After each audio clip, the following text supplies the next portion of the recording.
এমন পোশাক পরবে যেই পোশাক পরার কারণে তাদের শরীরটা মনে হবে যে তারা উলঙ্গ, আসলে তারা পোশাক পরেছে কিন্তু দেখে মনে হবে যে তাদের উলঙ্গ, তাদের সতর দেখা যাবে।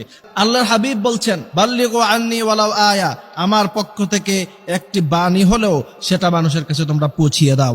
অসংখ্য হাদিসের কিতাবের মধ্যখানে হাদিস এসেছে, আল্লাহর হাবিব সাল্লাল্লাহু আলাইহি ওয়াসাল্লাম বলছেন, দুই শ্রেণীর জাহান্নামীদেরকে আমি এখনো পর্যন্ত দেখি নাই, তারা শেষ জামানায় আসবে, সুতরাং তার কারণে তাদের সাথে আমার দেখা হলো না।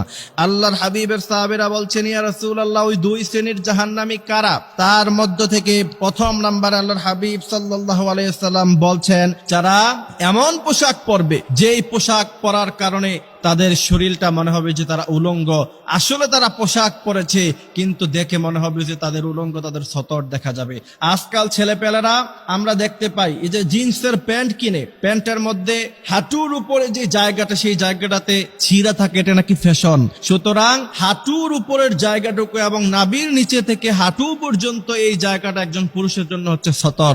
ওই জায়গা থেকে কোনো জায়গায় যদি ইচ্ছাকৃতভাবে আপনি মানুষকে দেখান, তার মানে আপনি সতর খুলে রাখলেন, সতরকে আপনি উলঙ্গ করলেন, এর জন্য আপনার জিনার গুণ আপনার আমল নামায় যাবে। এই জন্য আল্লাহর হাবিব বলছেন, যারা পোশাক পরে কিন্তু উলঙ্গ থাকলে যেমন তাদের সতর দেখা যেত, পোশাক পরিধান করার পরে তাদের সতর দেখা যায়, তারা হচ্ছে জাহান্নামী।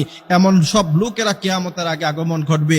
আজকে আপনি দেখেন, আপনারা মিলাইয়া দেখেন, ছেলেপেলেরা তোমরা মিলাইয়া দেখো যে তোমরা এই সমস্ত পোশাক কখনো পরিধান করেছো কিনা। দ্বিতীয় নাম্বার হচ্ছে, সিল্কের পোশাক তোমরা পরিধান করবা না। সিল্কের পোশাক পরিধান করতে আল্লাহর হাবিব সাল্লাল্লাহু আলাইহি ওয়াসাল্লাম নিষেধ করেছেন। যারা সিল্কের পোশাক পরে তাদের উপর আল্লাহ পাকের লানত নাজিল হয়। এরপরে আব্দুল্লাহ ইবনে আব্বাস রাদিয়াল্লাহু তাআলা আনহু থেকে হাদিস এসেছে, যেই সমস্ত পুরুষ নারীদের ভেষ ধরে এবং যেই সমস্ত নারীরা পুরুষের ভেষ ধরে, আজকে মার্কেটে গেলে দেখা যায় ছেলেদের পোশাক হয় মেয়েদের পোশাকের মতো, আর মেয়েদের পোশাক হয় নারীদের পোশাকের মতো। এই পোশাক যারা কিনবে, আল্লাহ পাকের লানত তাদের উপর নাজিল হবে এবং কিয়ামতের মাঠে তারা জাহান্নামে যেতে হবে।